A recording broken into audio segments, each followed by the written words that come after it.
નમસ્તે બાળ મિત્રો, જ્ઞાનમંજરી વિદ્યાપીઠ મહુવા. હું આરતી કબીર આજના વિડીયો લેક્ચરમાં આપ સૌનું હાર્દિક સ્વાગત કરું છું. ધોરણ 2 વિષય હિન્દી, તેમાં આપણે અગાઉના વિડીયો લેક્ચરમાં રંગ પરિચય છે ભણી ચૂક્યા. હવે આપણે બારાક્ષરી છે તેનો અભ્યાસ કરીએ.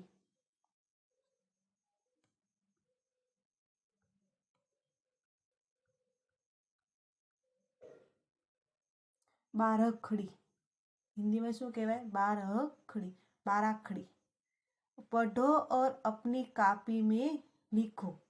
વાંચો અને તમારી નોટબુકમાં લખો. તો સૌપ્રથમ પહેલા અ સ્વરની લાઈન છે. અ, આ, ઈ, ઉ, એ, ઐ, ઓ, ઔ, અમને અહ. સ્વરથી અ તો શું અક્ષર છે? ક. કા. ક વત્તા આ તો કા.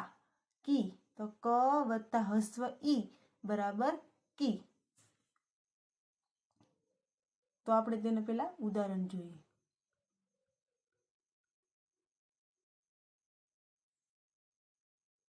લખીએ ચાલો પહેલા. ક તો ક વત્તા અ એટલે ક. પછી ક વત્તા આ બરાબર કા. એટલે પહેલા સૌપ્રથમ કઈ લાઈન છે? સ્વરની લાઈન છે. સ્વરથી બારાક્ષરી બને છે. જો કી તો ક વત્તા હસ્વ ઈ તો કી છે ને. કઈ કી છે? હસ્વાઈ વાળી છે. આ કઈ કી છે? દીર્ઘાઈ વાળી. ક વત્તા ઉ કયું ઉ છે? હસ્વાઈ વાળું ઉ. ક વત્તા ઉ એટલે કે દીર્ઘાઈ વાળું કુ. ક વત્તા એ કને એક માત્ર કે. ક વત્તા એ કઈ. ક વત્તા ઓ કો. ક વત્તા ઔ કૌ. એવી રીતે કમ અને કહ. જો બારાક્ષરી આપણે આગળ જોઈએ એટલે તમને ખ્યાલ આવશે.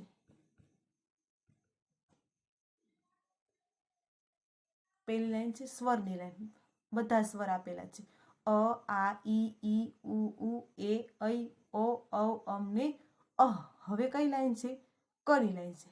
ક, કા, કી, કુ, કે, કઈ, કો, કૌ, કમ અને કહ. જોઈએ આપણે અહીંયા ક અને કયો અક્ષર બને છે? ક. એવી જ રીતે અહીંયા ક વત્તા આ એટલે કા. આ કઈ કી છે? હસ્વ ઈ. કયો સ્વર લાગુ પડે? હસ્વ ઈ. પછી અહીંયા આ કઈ ઈ છે? દીર્ઘાઈ વાળી. કયો અહીંયા અનુસ્વર છે? હી કી. કને દીર્ઘાઈ વાળી કી. અહીંયા ઉ કયું કુ છે? હસ્વાઈ વાળું કુ. આ ઉ દીર્ઘાઈ વાળું કુ. કને એક માત્ર કે. એ કયો સ્વર લાગુ પડે? એ. કને બે માત્ર કઈ.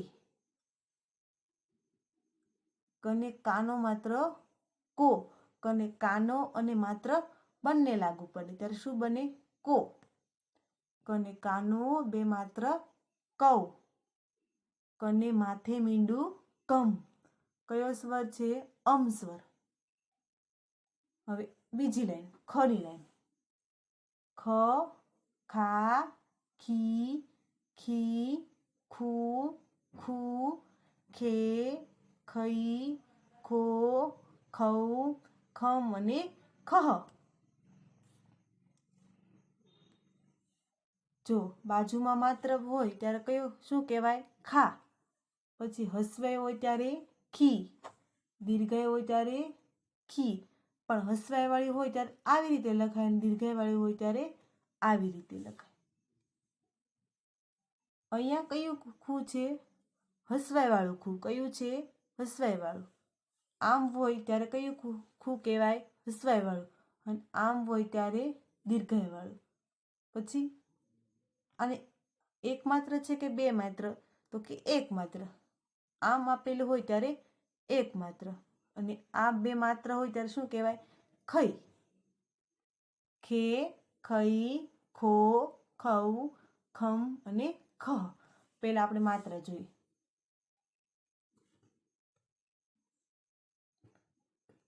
આ હોય ત્યારે શું થાય? આ એક જ માત્ર બાજુમાં છે. પછી હસ્વ ઈ, દીર્ઘ ઈ, હસવાઈવાળું ઉ, દીર્ઘાઈવાળું ઉ, એક માત્ર. પછી બે માત્ર. કાનો અને માત્ર બંને લાગુ પડે. કાનો, કાનો અને માત્ર. પછી કાનો બે માત્ર. માથે મીંડું હોય ત્યારે અને બાજુમાં મીંડું. અને વિસર્ગ પણ કહેવાય અને કહ, બાજુમાં આપણે પૂર્ણ વિરામ કરીએ છીએ એ રીતે. હવે ત્રીજી લાઈન. કઈ લાઈન છે? પહેલી લાઈન કઈ હતી? તો કે બધા સ્વર આપેલા છે. અ, આ, ઈ, ઉ, એ. પછી કની લાઈન, ખની લાઈન અને ગની લાઈન. તો ગની લાઈન આપણે જોઈએ. ગને કાનો ગા, ગને હસવાઈ ગી, ગને દીર્ઘાઈ ગી, ગને હસવાઈવાળું ગુ, ગને દીર્ઘાઈવાળું ગુ, ગને એક માત્ર ગે, ગને બે માત્ર ગઈ, ગને કાનો માત્ર ગો, ગને કાનો બે માત્ર ગૌ, ગને માથે મીંડું ગમ અને ગને બાજુમાં મીંડા ગહ. વિસર્ગ, વિસર્ગ. હવે ઘની લાઈન. ઘ, ઘા, ઘી, ઘી, ઘુ, ઘુ, ઘે, ગઈ, ગો, ગૌ, ગમ અને ગહ. અને શું કહેવાય? ઘા. બાજુમાં માત્ર એક જ છે. અહીંયા હસવાઈવાળી ઘી, ઘને દીર્ઘાઈવાળી ઘી, ઘને હસવાઈવાળું ઘુ, ઘને દીર્ઘાઈવાળું ઘુ, ઘને એક માત્ર ઘે, ઘને બે માત્ર ઘઈ, ઘને કાનો માત્ર ઘો, ઘને કાનો બે માત્ર ઘઉ અને ઘને માથે મીંડું